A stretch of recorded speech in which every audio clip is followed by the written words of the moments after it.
ఎప్పుడైనా సరే అమిత్ షా అనేటటువంటి వ్యక్తిని తక్కువగా అంచనా వేసిన వాడు తెలివి తక్కువవాడు లేదా మూర్ఖుడు అనుకోవాలి. సోనం వాంగ్చుక్, అభిజిత్ దుప్కే వీళ్ళని అడ్డుపెట్టి కేజ్రీవాల్ ఆడబోయేటటువంటి జూదం, ఆ జూదానికి వెనకాల ఉన్నటువంటి శక్తులు కేంద్రానికి తెలుసు. కానీ అది చెబితే పట్టించుకోం మనం. చాలా క్లియర్‌గా, చాలా తెలివిగా చేసిన పనేంటి అభిజిత్ దుప్కే, తను ఇక్కడ పెద్ద ఎత్తున పిలుపులు ఇచ్చేశాడు. ఇప్పుడు వాడి పిలుపుకి ఎవ్వడన్నా స్పందించాడా? కమ్యూనిస్టులు ఖాళీగా ఉన్నారు కాబట్టి పలకరించడం తప్పించి ఎవడు పలకరించాడు? ఈవెన్ కాంగ్రెస్ పార్టీకి కూడా అర్థమైంది. గతంలో అన్నా హజారే నెత్తిన పెట్టుకుని ఆ పాపం వాళ్ళని వెంటాడి దెబ్బతిన్నారు. ఇప్పుడు అట్లాంటి పరిస్థితి. అందుకే సోనం వాంగ్చుక్ విషయంలో ఎక్కడ వాళ్ళు కూడా వెళ్ళలేదు. కాంగ్రెస్ వాళ్ళు కూడా పోలేదు.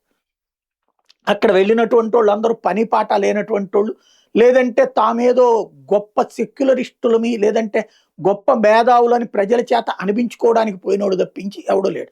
అక్కడ ఆందోళనలో పాలు పంచుకున్న వాళ్ళందరూ కూడా కమ్యూనిస్టు అనుబంధ యువజన విద్యార్థి సంఘాలు తప్ప సాధారణ జనం 1% నుంచి 5% ఉంటారు అంతే. అది కూడా పోతా పోతా పలకరించిపోవడం తప్ప ఏమీ లేనటువంటి పరిస్థితి. ఇప్పుడు సోనం వాంగ్చుక్ ని తీసుకురాకముందు అభిజిత్ దుప్కే ఫస్ట్ చేసిన ప్రయత్నం ఏంటి? ఫ్లైట్ దిగ్గానే తనను అడ్డుకుంటారన్నాడు. ఎవరు అడ్డుకోలేదు. ఆందోళన చేస్తే అడ్డుకుంటారన్నాడు. ఎవరు అడ్డుకోలేదు. పర్మిషన్ ఇవ్వరన్నాడు. ఇచ్చేశారు.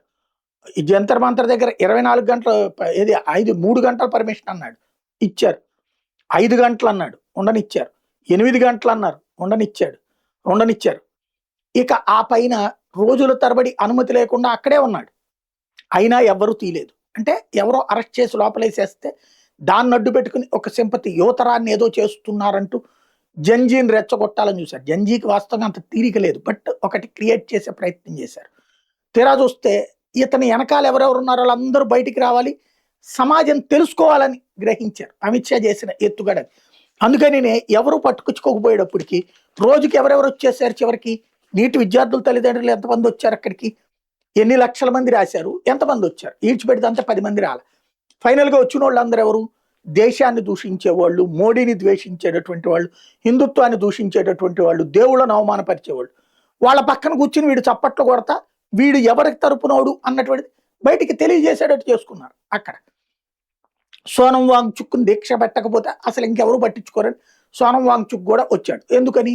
ఈ కుట్రల వెనకాల ఉండేది డీప్ స్టేట్తో పాటుగా చైనా కూడా. కాబట్టి ఇక్కడ డీప్ స్టేట్ కుట్ర ఫెయిల్ అవుతుందని గ్రహించినటువంటి చైనా వీడిని పంపించింది. ఈడు వచ్చాడు అక్కడికి. దీక్ష అయ్యింది. చివరికి ఏ రోజు ప్రభుత్వం ఏమీ మాట్లాడాల. ఈవెన్ హిందుత్వవాదులు ఎవరు గొడవకు దిగర. వాళ్ళు తిడుతున్నారని తెలిసినా ఏం గొడవకు దిగర, కూర్చున్నారు. అంత అయిపోయింది. దేశం అంతా అర్థమైంది. యాంటీ హిందుత్వ శక్తులు ఏకీకృతమైన స్టేట్మెంట్లు ఇచ్చి ఉండొచ్చును, కానీ అక్కడ సీన్ మొత్తం క్లారిటీ వచ్చేసి ఫైనల్గా ఏం జరిగింది? ఇప్పుడు సోనం వాంగ్చుక్ తనంతట తను ఫోన్ చేసి అయ్యా బాబు నన్ను హాస్పిటల్కి తీసుకెళ్ళాను అన్నాడు. నిన్న ఇన్స్పెక్టర్ ఆ విషయం స్పష్టంగా చెప్పారు.